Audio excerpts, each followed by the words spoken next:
3 times. Thank you, thank you. Jaya नहीं बोल रही हो, तुम्हारा दिमाग कहीं और चला गया।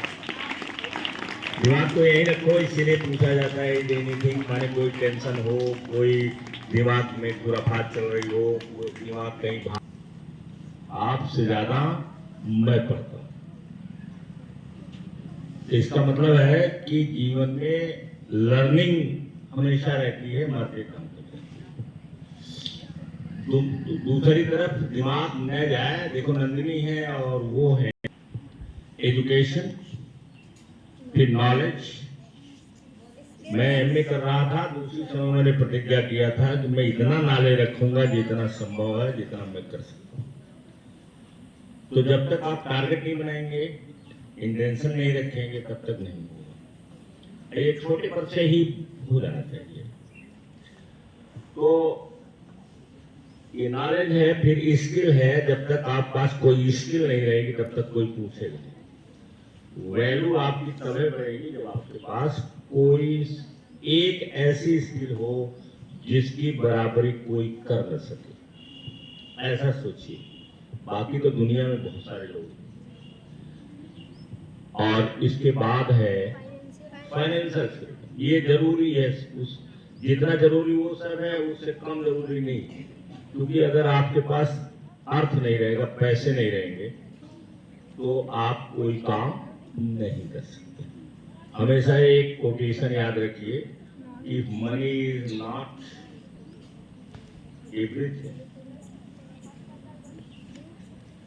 Money is not everything until you have it। जब तक आप पास नहीं रहेगी, तब तक आपके पास कोई ज्ञान नहीं आएगा, कुछ नहीं आएगा। तो गॉड को लोग बड़ा मानते हैं, मतलब इस ब्रह्मांड को बड़ा मानते हैं, लेकिन उसमें जो मनी है ना, उससे कम नहीं है। ये ब्रह्मांड बेकार है यदि आप पास पैसे न हो। तो इसलिए ये फाइनेंशियल फ्रीडम, और मैंने फ्रीडम को बताया है कि फ्रीडम, फाइनेंशियल फ्रीडम का मतलब होता है कि जब आपका पैसा कमाना शुरू कर दे, जब आपका पैसा कमाना शुरू कर दे, तब फाइनेंशियल फ्रीडम। और कर सकते हैं, कोई भी कर सकता है। ये बचपन से 4 साल से शुरू करता है तो वो कर सकता है। अगर लेट हो गया, ज्यादा लेट हो गया, तो फिर नहीं कर पाएगा। और फाइनेंशियल फ्रीडम, इसके बाद सब कुछ होते हुए अगर आपके पास स्पिरिचुअल फ्रीडम नहीं, तो स्पिरिचुअलिटी नहीं, आध्यात्मिक ज्ञान नहीं आपके पास है, तो आप सुख और आनंद नहीं।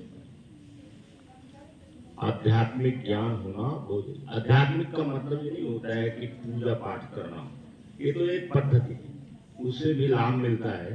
बिना लाभ के कोई करता तो एवरेज लोगों के लिए तो ये बहुत बेहतर है। एवरेज जो औसत दर्जे के लोग हैं उनके लिए बेहतर है, लेकिन जो ज्ञानी लोग होते हैं उनके लिए और भी चीज इसमें होती है।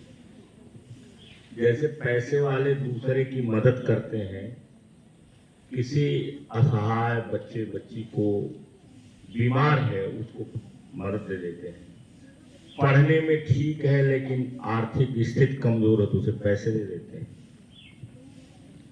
अब अमेरिका में एक संस्था है, मतलब एक कंपनी है जिसका मालिक स्लोन है। Sloan, SLOAN, Sloan. कुछ और है पीछे उसके, वो मुझे इस समय याद नहीं आ रहा है। स्लोन एक स्कूल पीछे चल रहा था और उसका उद्देश्य बहुत बढ़िया था। उसने 12 साल के लिए अनुबंध कर लिया, मतलब 12 साल के लिए गवर्नमेंट को बता दिया कि $1 मिलियन वो हर साल उस स्कूल को देता है। कितना देता है? 1 मिलियन डॉलर देता है। 1 मिलियन का मतलब 10 लाख, क्योंकि पश्चिम में लाख नहीं चलता है, लाख केवल इंडिया, पाकिस्तान, बांग्लादेश, श्रीलंका, ये जो हमसे सटे हुए देश हैं वहां चलता है, बाकी जगह लाख नहीं चलता है। तो 1 million is equal to 10 lakh, 10 lakh dollar. अब डॉलर को रुपए में बदल लो, कितना रुपया हुआ?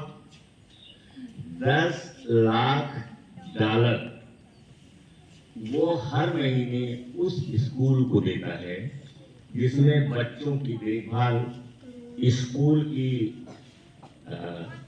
डेवलपमेंट, टीचर्स की वेतन, ये सारा कुछ उसमें शामिल रहता है। हो सकता है उन लोगों ने अलग अलग बजट बना के दे दिया हो, कितना पैसा आपको स्कूल डेवलपमेंट में करना पड़ेगा। जैसे स्कूलों में नई नई टेक्नोलॉजी लाना, तो नई अब हमें एक टीवी उसमें लगवाना था, तो उसके लिए हमको किसके पास जाना पड़ा? अपने शिष्य के पास जाना पड़ा कि 15,000 रुपया मुझे भेज दो। तो धन्यवाद उसको है, आभार व्यक्त करते हैं कि उसने 15,000 रुपया भेज दिया। और क्योंकि नीरज ने उसे अमेजन पर बुक कर लिया, नहीं तो मैं जाकर के ले आया होता। मैंने तो यही बात किया था, 15,000 निकाला था, मैंने 15,000 उसे कह दिया आगे। लेकिन इन्होंने अमेजन पर बुक कर दिया है। कल मैंने पूछा था तो कह रहे थे लखनऊ तक आ गई, मैंने 1 दिन 2 दिन में आ गई। तो हमें एक टेक्नोलॉजी का छोटा सा भाग 15,000 करने के लिए किससे कहना पड़ा? जो हमारा शिष्य, वो भी बिजनेसमैन है, थोड़ा पैसा वाला है, गया तो नहीं, मैं उसके यहाँ बुलाता रहता है, लेकिन फिर भी उसने 15,000 रुपये दिया। तो और वो स्कूल जहां की मैं बात कर रहा हूं, उसको 10 लाख मिलियन डॉलर हर साल देता है वो। 8 करोड़ 50 लाख। कितना हो गया? 8 करोड़ 50 लाख। इतना पैसा हर साल उस स्कूल के देता है। अब बताओ वो स्कूल टेक्नोलॉजी में या किसी चीज में गरीब रहेगा? नहीं रहेगा। तो इस तरीके से आप देखो, अमेरिका है, इंडिया हजारों साल गुलाम रहा है, यहाँ मानसिकता गुलाम की है। और जिसको नहीं जान सकते हो, काली कोठरी में रहने वाला कभी जान नहीं सकता है कि बाहर कोई सफेद चीज भी, उसको काला ही काला से दिखाई पड़ेगा। यहाँ गुलाम लोग रहते हैं, यहाँ दूसरों को, अभी कल देखो अरिया ने बताया था कि देने वाला बनो, लेने वाला नहीं। वो जानते हैं ना कि आपके पास धन कैसे आएगा? जब आप देने वाले बनेंगे। पहले दिया जाता है, जैसे खेत है, खेत में पहले हम देते हैं। यूरी क्या देते हैं खेत में? पहले हम क्या देते हैं? पानी दे देते हैं, मनी लगाते हैं, उसकी जुताई करेंगे, पैसा लगेगा, फिर बीज डालेंगे। अगर हमको 20 कुंटल गेहूं काटना है तो हमें लगभग 40-50 किलो डालना पड़ेगा बीज। कितना डालना पड़ेगा? 40। जैसे लोग गेहूं में हमारे यहाँ स्कैटरिंग मेथड रहता है, वो बोते हैं ऐसे, तो कुछ बीज नहीं जब पाते ऊपर रह जाते हैं। तो अगर 40 किलो डालोगे 1 बीघा में, 1 बीघा में डालोगे 40 किलो, और उसकी देखभाल कब तक करते रहोगे? जब तक वो पक नहीं जाएगा, कटने लगेगा। उसमें तमाम चीजें आपको डालना पड़ेगा, यूरिया डालना पड़ेगा, और डालना पड़ेगा, ये करना पड़ेगा, पेस्टिसाइड भी आजकल चलता है, डालना पड़ेगा। तो पैसा आपने लगाया तब से, जब से आप तैयारी कर रहे हैं। तो जब आप पैसे लगाएंगे उसमें, तब वो देगा आपको। कितना देगा? अगर 1 बीघा है तो 1 कुंटल बिस्वा हो सकता है, नहीं तो 15 कुंटल तो होना ही होना है। 15 नहीं होगा तो 12 कुंटल होना ही होना है। तो कितना दिया उसने? 40 किलो आपने उसमें डाला, और इतना सारा पैसा उसमें इन्वेस्ट किया, सिंचाई से लेकर के सब कुछ, देखभाल से लेकर निराई उड़ाई सब, तब आपको मिला कितना? 12 कुंतल कम से कम बता रहे हैं। 12 कुंतल मैंने अच्छा गेहूं रहेगा उसकी बात की जा रही है, वो नहीं कि ऐसे डाल दिया पड़ा है तो क्या देगा। तो कहने का अर्थ क्या हुआ कि पहले देने वाला बनो, लेने वाला नहीं। अगर लेने वाला बनोगे तो फिर नहीं। ये प्रकृति का नियम, पहले देने वाला। हम लोगों के यहाँ क्या है, उल्टा है, हम लेने वाला बनते हैं। जैसे लड़का पढ़ना चाहिए, लड़की पढ़नी चाहिए, लेकिन उसको किताब न देना पड़े, उसे फीस न देना पड़े, फीस न देना। तो बोलो ये तैयार होके कुछ बन जाएंगे? कितने लोग जानते हैं कि ऐसे कोई बन जाएगा?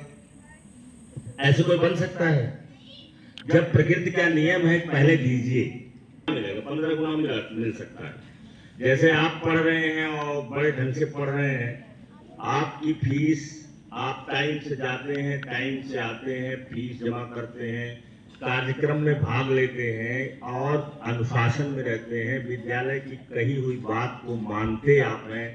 अगर ये सब चीजें आपकी, एक हाथ पानी आपका है, अगर यही आप करते रहेंगे तो जाहिर सी बात है कि जिस दिन आप ऊंचाई पर पहुंच जाएंगे और मान लीजिए डॉक्टर बन गए, इंजीनियर बन गए या कुछ नहीं बने, लेकिन आप किसी जॉब में चले गए जो पैसा देने वाला जॉब है, और बिजनेसमैन बन गए, जैसे वो 15,000 भेजा और नौकरी नहीं करता है, लेकिन उसने दे दिया और इतने नहीं दिया है, जब जाते हैं वो तो उसमें जेब में डाल देता है, तो उसको शौक।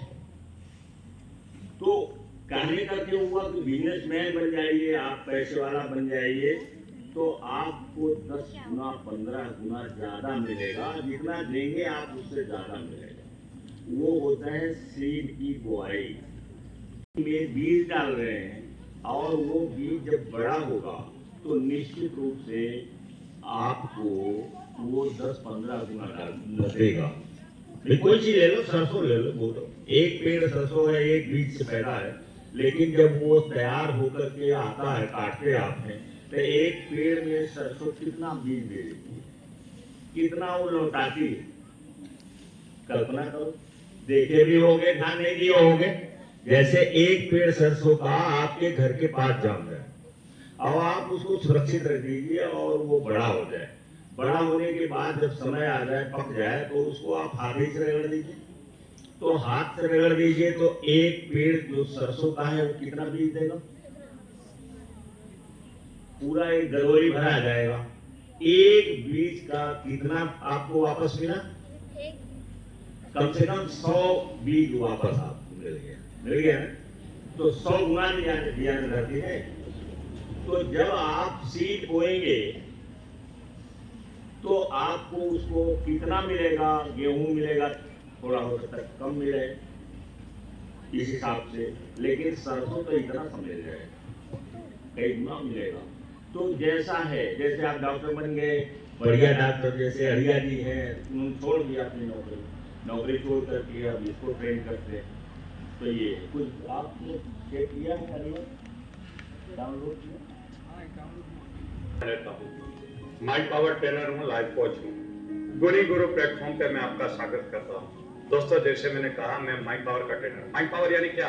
भगवान ने हमें जो मन की शक्ति दी है, वो मन की शक्तियों को हमें कैसे इस्तेमाल करना है, इसको सिखाता हूँ मैं। दोस्तों, ये मन क्या है, यही लोगों को मालूम नहीं है। मन कंप्यूटर के लैंग्वेज में कहे तो सॉफ्टवेयर है और हमारा दिमाग हार्डवेयर है। मन एक फंक्शनल यूनिट है और दिमाग है वो एक स्ट्रक्चरल यूनिट है। मैं मन के बारे में सिखाता हूँ, यानी सॉफ्टवेयर के बारे में सिखाता हूँ। दोस्तों, ऐसे कहा जाता है कि हमने मन की शक्तियों का कभी 10% से ज्यादा इस्तेमाल ही नहीं किया होता है। क्या कारण है? इसका कारण है मन के बारे में अज्ञान था, कोई जानता ही नहीं है। तो आज मैं मन के बारे में कुछ बातें करने वाला हूँ। दोस्तों, हमारे पास 2 मन होते हैं, एक होता है जागृत मन, दूसरा होता है अर्ध जागृत मन। जागृत मन के पास 10% पावर है और 90% पावर। ज्यादातर लोग सिर्फ 10% पावर यानी कॉन्शियस माइंड के पावर को जानते हैं, यानी कि जागृत मन की शक्तियों को जानते हैं, अर्ध जागृत मन की शक्तियों को नहीं जानते हैं। मैं ज्यादातर सिखाता हूँ पावर ऑफ सबकॉन्शियस माइंड, यानी कि अर्ध जागृत मन की शक्ति। ड्राइविंग लाइसेंस बनवाने के लिए सुनिए अलादीन का जादुई चिराग।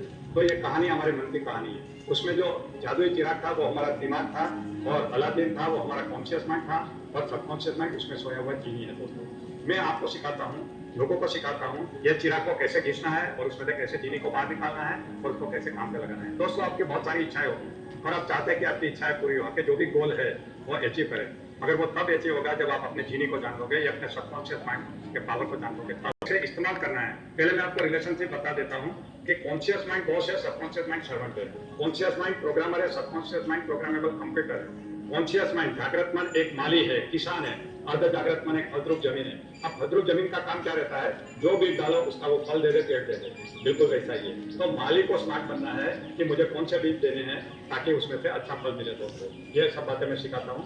अगर आपको सबकॉन्शियस माइंड के पावर को इस्तेमाल करके अपने जीवन को सुखी बनाना है तो आपको एक कुशल माली का काम करना पड़ेगा, एक अच्छा बागवान का काम करना पड़ेगा, ताकि आपका जीवन का जो बाग है, बगीचा है, वो बहुत सुंदर हो जाए, जिसमें फूल हो, फल हो, खुशबू हो, दिखने हो, सब कुछ हो जाए। दोस्तों, तो उसके लिए शुरुआत कैसे करनी है, पहले तो अपने सबकॉन्शियस माइंड के पावर को जानना है और फिर उसको कैसे इस्तेमाल करना है ये सीखना है।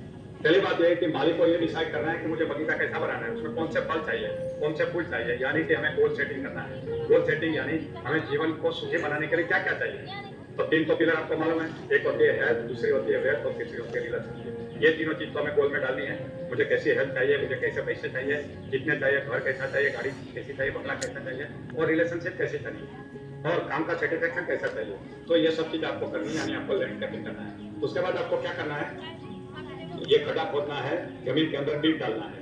तो उसके लिए हम सिखाता है टेक्निक इनर जर्नी यानी मेडिटेशन या रिलैक्सेशन। तो जब हम रिलैक्सेशन करते हैं तो हम कॉन्शियस माइंड को शांत करते हैं और सबकॉन्शियस माइंड को एक्टिवेट करते हैं। जैसे आपने अलादीन की कहानी में देखा है कि वो चिराग घिसता था और जीनी प्रकट होता था, बिल्कुल वही प्रोसीजर है रिलैक्सेशन यानी कि मेडिटेशन। इसमें हम इनर जर्नी करते हैं, हमारे सबकॉन्शियस माइंड को एक्टिवेट करते हैं, अर्ध जागृत मन को हम जगाते हैं, क्योंकि वो सोया हुआ महामानव है, it is a sleeping giant within. फिर हम इसको जगा के फिर हम उसको ऑर्डर करेंगे, क्योंकि हम मालिक है और हम प्रोग्रामर है। हम जैसा प्रोग्राम डालेंगे ऐसा रिजल्ट मिलेगा। दोस्तों, तो प्रोग्रामिंग की कुछ भाषाएं होती है, जो भाषाएं आपको जानना जरूरी है। जैसे मैंने कहा, सबकॉन्शियस माइंड एक कंप्यूटर है और कॉन्शियस माइंड उसका प्रोग्रामर है। उसके प्रोग्रामिंग की कुछ लैंग्वेज होती है, भाषाएं होती है। मैं आज 5 भाषा की बात करूंगा जो हम हमेशा हमारे प्रोग्राम में सिखाते हैं। पहली प्रोग्रामिंग की भाषा है इंटेंशन। एक इंटेंशन को क्रिएट करो कि हमें जिंदगी अच्छी जीनी है। लोग अपने जीवन से इतने आदी हो जाते हैं कि आगे तक कुछ सोचते नहीं, बस जैसा जीवन चल रहा है चलने दो। तो एक आप इंटेंशन क्रिएट करो कि मैं अभी जो जीवन जी रहा हूँ उससे बहुत अच्छा, बहुत बढ़िया जीवन जीना है। पावर ऑफ इंटेंशन करके एक वाया एंड डायर की किताब है, जरूर पढ़िएगा। ये इंटेंशन जैसे ही आप क्रिएट करते हैं, जिसको हिंदी में संकल्प कह सकते हैं, जैसे ही आप कोई बड़ा संकल्प करोगे तो आपके सबकॉन्शियस माइंड को एक ऑर्डर मिल गया कि ये आदमी मुझे काम पे लगाएगा अभी, तो वो काम के लिए तैयार हो जाएगा। फिर दूसरा होता है आइडेंटिफिकेशन। आइडेंटिफिकेशन यानी क्या, आप जीवन में कोई ऐसे प्रभावित व्यक्ति को एक रोल मॉडल बना दो, अपना प्रेरणा मूर्ति बना दो कि मुझे इनके जैसा जीवन चाहिए और हमेशा ये सोचते रहूं कि मैं इनके जैसा कैसे बनूं, इनके जैसा कैसे काम करूं, यानी कि मेरा रोल मॉडल जैसा कैसे बनूं। तो आपने अपने अर्ध जागृत मन को एक रेडीमेड रेफरेंस दे दिया कि मुझे अमिताभ बच्चन जैसा बनाओ, या मुझे नरेंद्र मोदी जैसा बनाओ, या मुझे मुकेश अंबानी जैसा बनाओ। आपने रेडीमेड मॉडल दे दिया।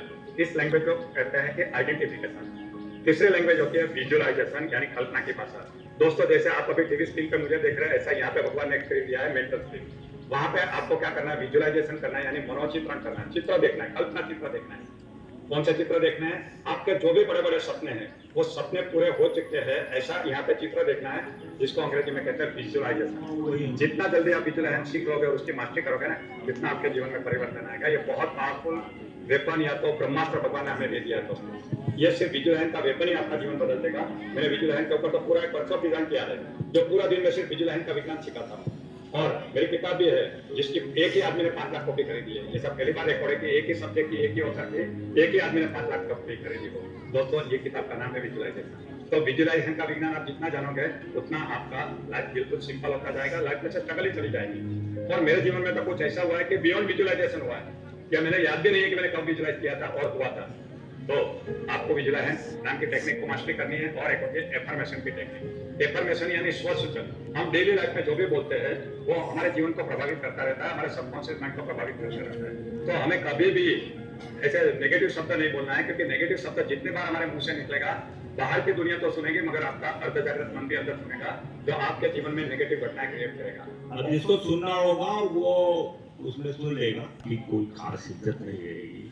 आप कहीं बहुत ज्यादा लोगों से संबंध नहीं बना पाएंगे, दोस्ती नहीं हो पाएगी, क्योंकि ये सारी चीजें आगे बढ़ने में बहुत मदद करती है। तो इसको आपने सुन लिया और इसके साथ साथ आपको लगभग सब बताते रहते हैं, क्योंकि ऐसा नहीं है कि अड़िया जो है, अड़िया ने जिन किताबों को पढ़ा है वो मैंने भी पढ़ करके रख दिया है। और हाँ, उद्देश्य दोनों का अलग अलग हो गया। जैसे वो देश विदेश भी जाते हैं क्योंकि डॉक्टर थे, उनका नाम ज़्यादा था। और दूसरा, हमने मोड़ दिया अपने आप को गांव के लोगों के लिए। काम किसका बड़ा है? दोनों में से काम किसका बड़ा है? जैसे वो बड़े लोगों को फीस लेके सेमिनार करते हैं और हम छोटे बच्चों को, गांव के बच्चों को जो कुछ नहीं जानते उनको सिखाते हैं। अब इस दृष्टि से देखा जाए तो काम किसका बड़ा है? बड़ा है ना। लेकिन चूंकि ये गांव है, यहाँ लोग जानते ही नहीं है, इसलिए इसकी कीमत वो समझते नहीं। जैसे हीरा है, गांव में फेंक दिया जाए और फेंक करके चले आइए, तो मुझे लगता है कल फिर जाइए दोपहर को, तो जहाँ फेंके होंगे वो इंस्टा लाइए। क्यों? क्योंकि किसी को पता ही नहीं कि हीरा है। तो मुझे लगता है टाइम हो गया होगा या ज़्यादा हो गया होगा। Thank you very much.